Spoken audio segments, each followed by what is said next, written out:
कमरे के अंदर अंधेरा सा है, सन्नाटा है। जैसे कि आप विजिट के अंदर जाते हो, आपके रोंगटे खड़े हो जाते हैं। पुरानी पड़ी धूल की स्मेल आपको परेशान करती है, पर यह स्मेल केवल धूल की ही नहीं है। यहाँ एक ऐसी स्मेल फैल रही है जिसे आपकी तितरियाँ मौत से जोड़ देती है। जी हाँ, मौत। आपका दिल बहुत तेज़ तेज़ धड़क रहा है। आप जैसे ही गलियारी में थोड़ा आगे चलते हो, आपको चारों तरफ मम्मियाँ हैं।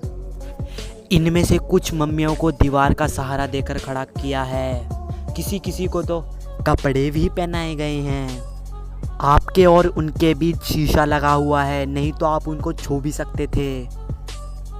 उनको देखकर ऐसा लगता है कि हर एक मम्मी जैसे चीख रही हो। उनके मुंह खुले हैं, पतली सी चुकड़ी हुई स्किन उनको जैसे तैसे मुंह ढक रही है।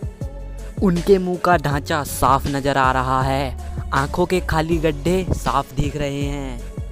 आपको ऐसा लगेगा, लेकिन पर आप वहाँ से डरकर भागने की कोशिश करेंगे। पर ये मम्मी का कलेक्शन कैसे और क्यों किया गया है, चलिए इसके बारे में जानते हैं।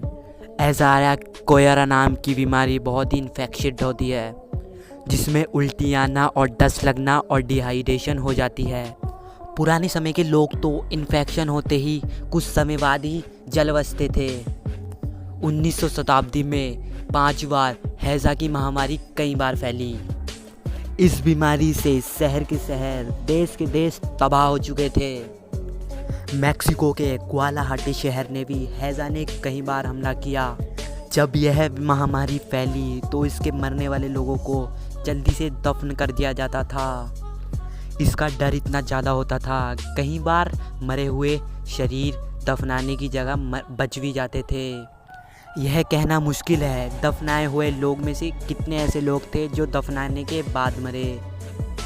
जब कोई मरता है तो उसकी स्किन सुकड़ जाती है, जबकि उनकी मसल्स ढीली पड़ जाती है। एक मम्मी को अगर आज देखे तो पाएंगे उसकी सिकड़ चुकी स्किन के साथ खुला हुआ जबड़ा है, जिसे देखने के बाद आपको लगेगा कि मम्मी चीख रही है। कम से कम वो मरते समय ऐसा ही कर रही होगी।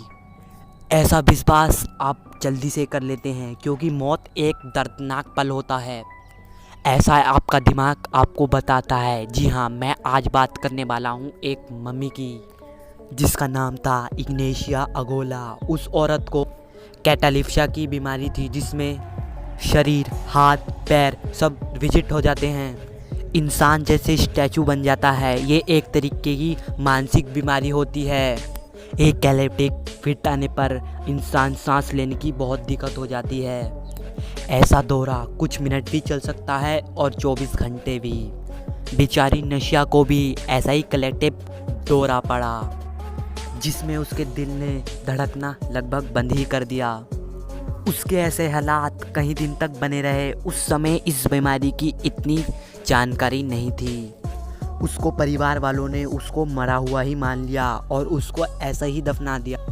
जब सालों बाद उसकी मम्मी को गड्ढा खोद के निकाला गया तो पता चला कि जब उसको दफनाया गया उस समय वो जिंदा थी।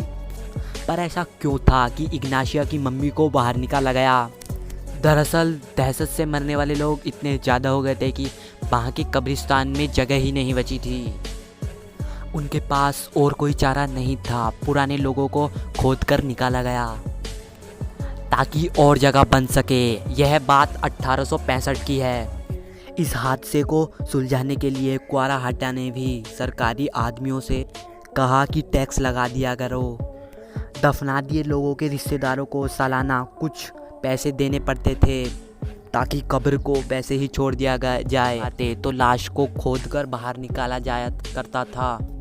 उस जगह को दोबारा इस्तेमाल किया जाता था। 9 जून 1865 में अपनी मौत के पास अलवान डॉक्टर रिमोग्लॉय की मम्मी को खोदकर निकाला गया। वो शायद पहला ऐसा मामला था जो कभी किया गया हो। उनके साथ ही कई ऐसी लाशों को खोदकर निकाला गया था। सब लोग हैरान थे। बहुत सारी लाशें अपने आप ही मम्मी बन गई थी। दरअसल गुवाहाटी की सूखी धरती, वहाँ की गर्मी ने उन लाशों को सुरक्षित रखा था। उसी सांता पोलोसी में एक ससुरी बनाई गई, जहाँ ये मम्मी रखी गई थी। अफसरों को आशा हुई करती थी कि इन मम्मियों के रिश्तेदार ज़रूर आएंगे। लेकिन जब मम्मी बहुत सारी हो गई तो वहाँ के लोगों ने पैसे कमाने का एक नया आइडिया सूझा। उन्होंने वहाँ विजिटर से इन मम्मियों को देखने के लिए पैसे लेने शुरू कर दिए। 19वीं शताब्दी ख़त्म होते होते यहाँ पर बहुत मम्मी हो गई थी और यह एक म्यूज़ियम बन गया था। यहाँ आने वाले टूरिस्ट इन्हें देखकर हैरान हो जाते थे। इनमें से एक बड़ा अट्रैक्शन था इग्नाशिया की एक मम्मी का। जब उसकी मम्मी को ज़मीन से निकाला गया था तो उसकी लाश उल्टी थी, यानी कि चेहरा उल्टी तरफ था। उसके माथे पर चोट के निशान थे। वो अपनी जाबू खुद चबा रही थी। उसका खून जैसे उसके मुंह में जम गया हो। इग्नाशिया को जिंदा ही दफन कर दिया गया था। वो कॉफिन के बाहर निकलने की कोशिश कर रही थी। यह साहब था।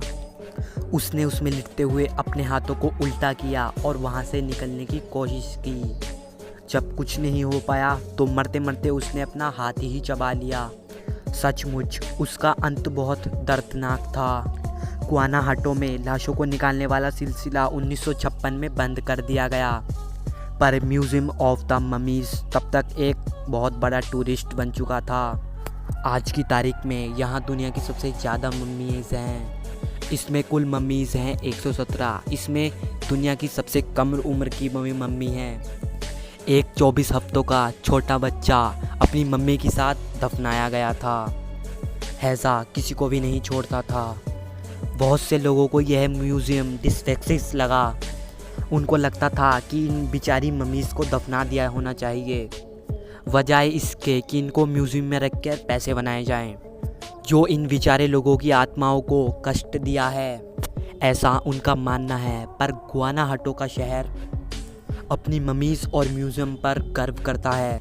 बहुत से लोगों के हिसाब से यह मम्मी उनकी सभ्यता का हिस्सा है, जिनको म्यूज़ियम से हटाने का उनका कोई कारण समझ में नहीं आता। दोस्तों, आपको क्या लगता है इन मम्मियों को दोबारा से दफना दिया जाना चाहिए? मुझे कमेंट बॉक्स में बताएं। क्या आप कभी इस गुआनाहाटो के म्यूज़ियम में जाना चाहेंगे?